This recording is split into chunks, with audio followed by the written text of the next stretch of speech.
Hi, I'm John Rice, Director of bowlandlearning.com. I'd like to share with you the top 10 strategies for having a meaningful conversation. Strategy number 4, check your beliefs and assumptions at the door.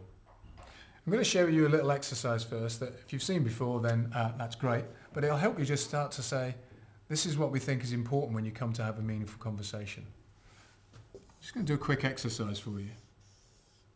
You can try this at home, or wherever you are.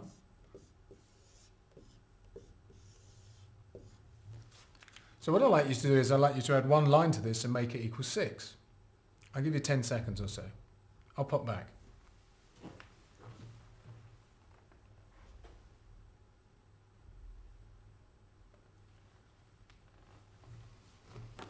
How'd you get on? I'm going to give you the answer now. Some of you will be groaning at home. So there we go. How does this tie into meaningful conversations?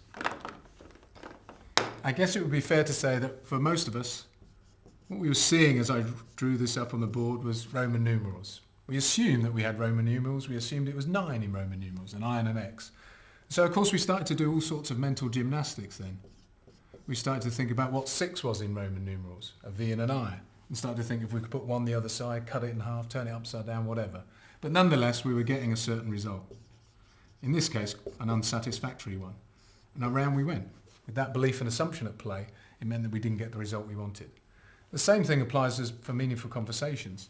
We know we want to get meaningful conversations, and we kind of know what to do. We started to look at that in the strategy before, number 3.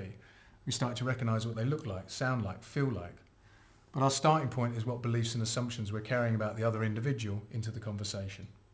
For example, if we believe that they shirk their responsibilities, have a poor attitude to work, or are lazy, that's clearly going to influence the way we go into that conversation.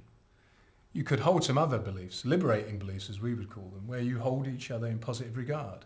You recognise that most people, for the majority of the time, 99.9% of the time, come to work wanting to do a good job. People are capable, resourceful, they can change.